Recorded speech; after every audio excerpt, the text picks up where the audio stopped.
ko ɓe par exemple na leader politique jo nanga ko activiste jo nanga journaliste on kañum kadi ɓe na journaliste jo nanga ko activiste jo nanga maître Traoré fewndo ka nanganoɗo kañum kadi ɓe na kañum kadi magistrat jo nanga ko activiste jo nanga alors que non ko sendi on magistrat jo e activiste jo ko inde nen kono wonki kin ko wonki goti neɗɗo on kañum kadi ko goto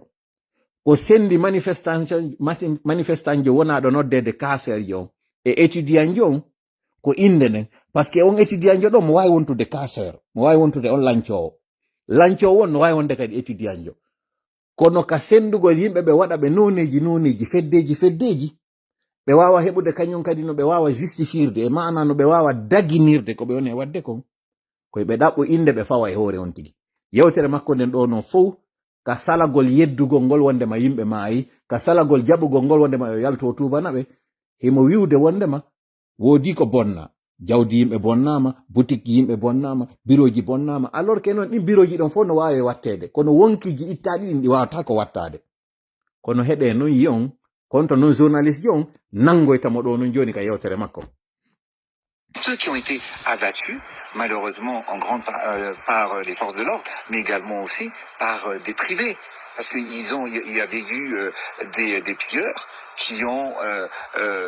justement cassé et attaqué des hangars privés. Et donc, aujourd'hui,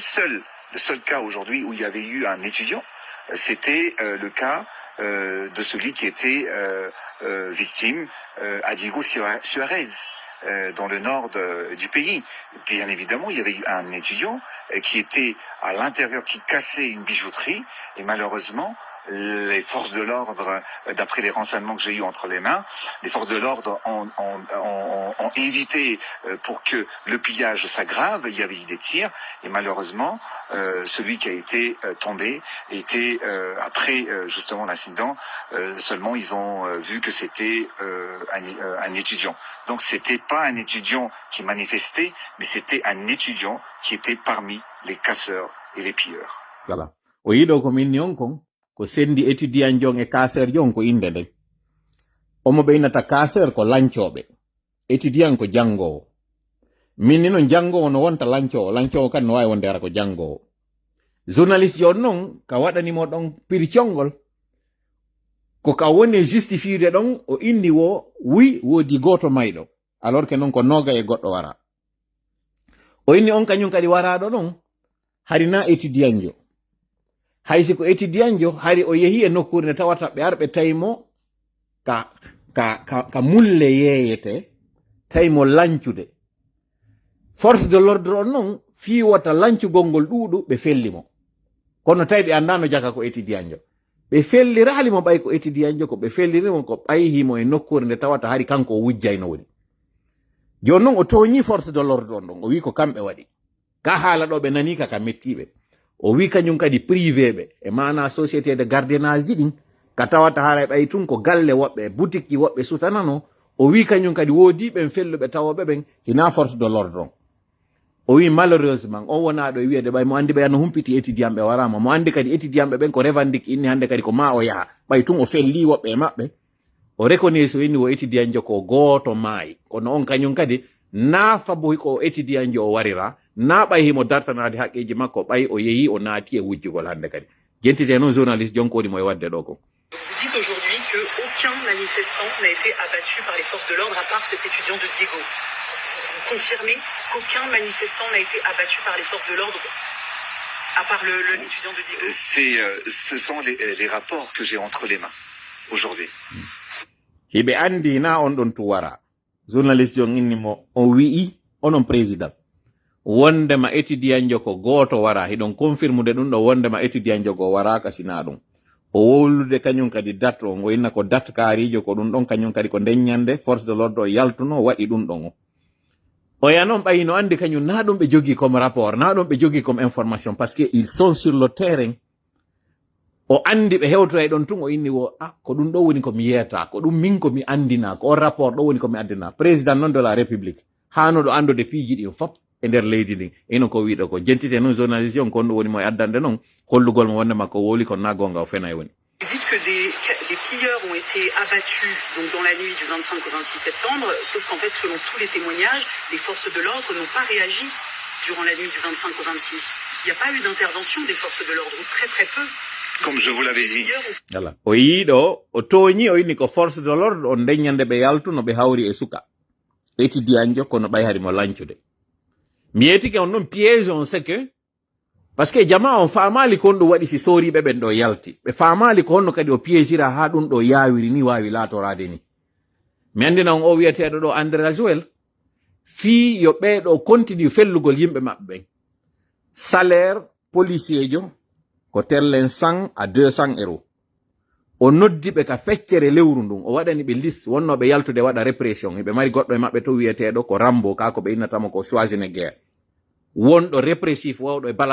bala samora andiraɗo tawgol so yalti o fellay so felli kadi o waray ɓe ƴetti ɓe jonni ɓeɗo entre 200 et 400 euros ɗi tawata ɗi naade salaire maɓɓe ko prime ji ɓe waɗana wo fi ko ɓe yalti kon ɓe golli ɗen balɗe ɗo en réalité hadi o soodayno ɓe woni o ɓurta ɓe kañum kadi yakkininde fi ko ɓe woni e wadde kon ɗo fi protégugol pouvoir makko journaliste on no wi a wii ko jamma 25 no wedde 26 ɓe yalti ɓe waɗi o maintien de l'ordre ko ndeññande ɓe felli oɗo minen noon ko min humpiti kon force de l'ordre on ndeññande ɓe yaltano ɓe waɗano maintien d'ordre jentite noon ko jaabi ɗo ko ɓayi tawi ɓe hollima ko fenande woni e wolde Être filmé, cassé, volé jusqu'au lendemain matin sans qu'il y ait d'action des forces de l'ordre. Comment vous pouvez dire que des forces de l'ordre ont abattu des pilleurs? Comme je vous l'avais dit, dans la journée en fait du 25, tuma yuɗo lanɗo bijirama ni wo fuɗɗi wolde ɗo yino Mamadi Doumbouya eno waɗa ɗum ɗo iɗo yi Mamadi Doumbouya eno jaɓa hay landede question par ce que en fait mo mari hekkeji yaltoji wowla hekka e yeeso makko hekkanamo ko duwanno yaltude kon kanko ɓiƴe o yalta o wowla o waɗata ɗiɗo fof ko wonɗen e yaltinede hollon ko hekkeru hollen ko fenoru hollen ko bonɗo o yiwa e ka fenɗo kon ɗo waɗi si tawi ɗo je suis plus virulent e hoore makko sabu komi humpiti kon Mamadi a andalan a anda kañum kadi détermination mo min fokkitiri ɗo on e hoore ma wallahi mi yarlike hoore am mi yarlike ɓeygure an e ngo cippiɗo ɗo do A à Z kono Mamadi fallavi nafsi biyadi goɗɗo e meɗen maya e ngo cippiro ɗo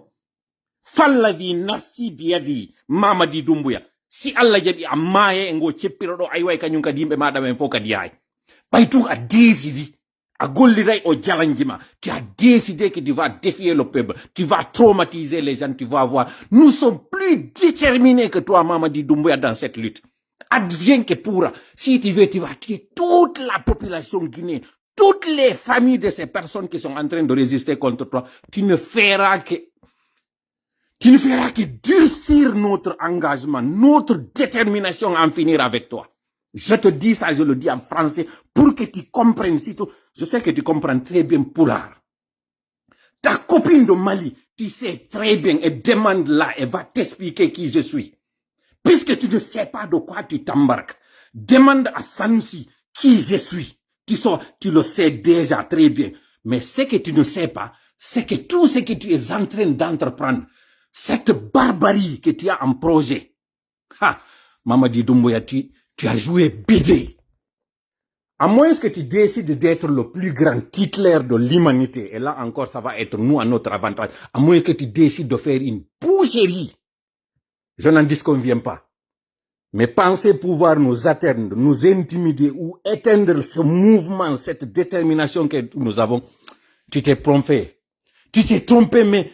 largement et grandement, tu t'es trompé dans ce projet dans lequel tu es en train de t'engager, Mamadi. Et je le dis à tous ceux qui sont en train de penser qu'ils pourront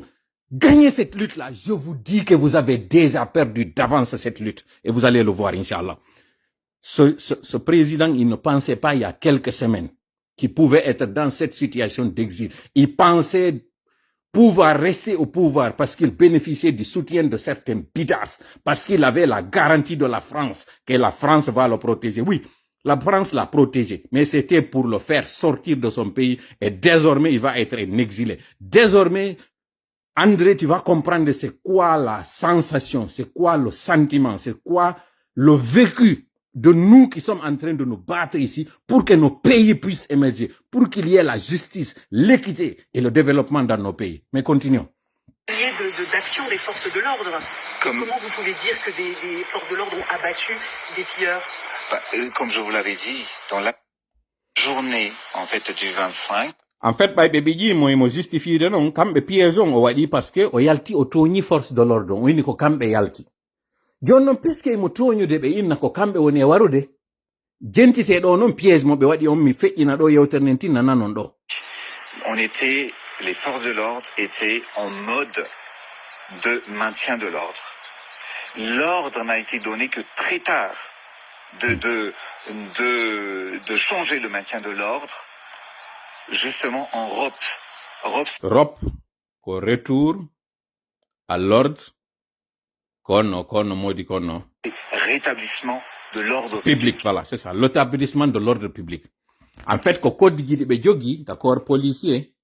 ɓe mari 2 consignes ɗiɓe jonnata si attroupement waɗi.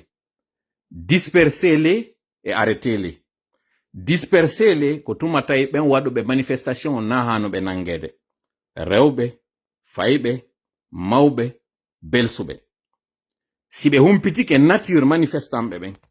ɓe andi ko yimɓe ɓe tawata si ɓe nangama image maɓɓe on bonay ko ɓe arata ɓeyna dispersez-les kon consigne ɓe jonnata. Et puis de misal, si manifestation waɗi wano kalum kaɓe andi ɗon si on manifestation ɗon dégénéri hewtayɓe ko ɓeynata dispersez-les.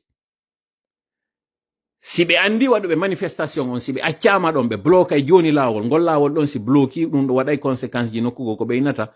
arrêtez-les koye ɓe yawɓe nangaɓe ko non ɗon ɓe jonnata comme consigne.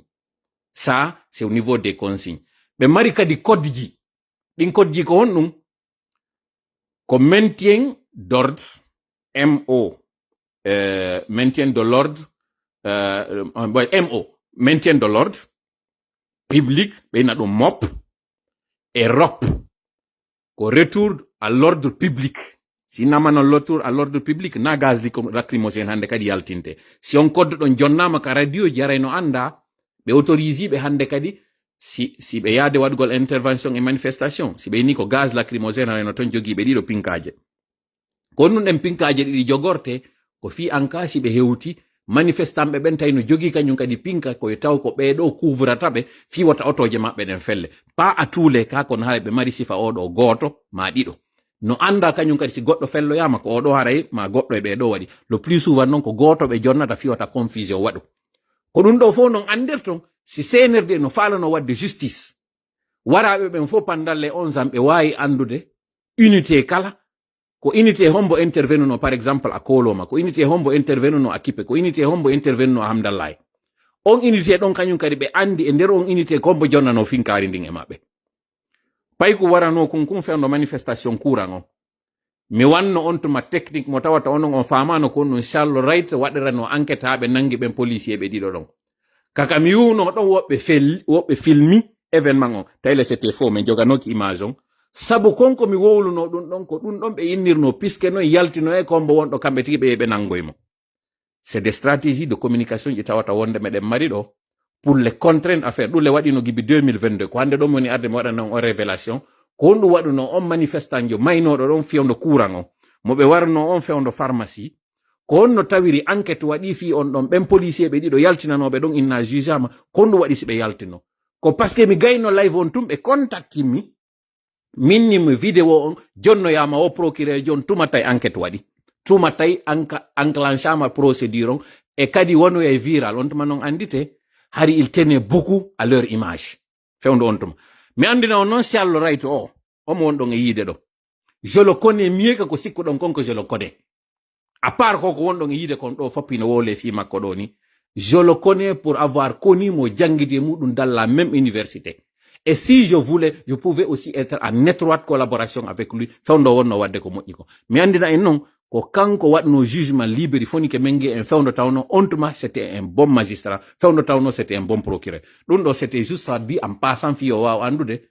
Hiɗo yewite golle ɗe mi woni e wadde ɗo ɗe. On fait des résultats en toute discrétion, sans bruit, alors que ko ɗum ɗo non woni ɗumanade. Bref, yiltitoyɗen tum pour ne pas qu'on perde le fil. On nani ko wiɗo kon o inni si à la dernière minute ɓe waɗoy noon ɓe jonni consigne wiwgol ngol ROP retour à l'ordre public. Retour à l'ordre public on firi ko jonnugol be alaji ɗin alaji ɗi tawata ko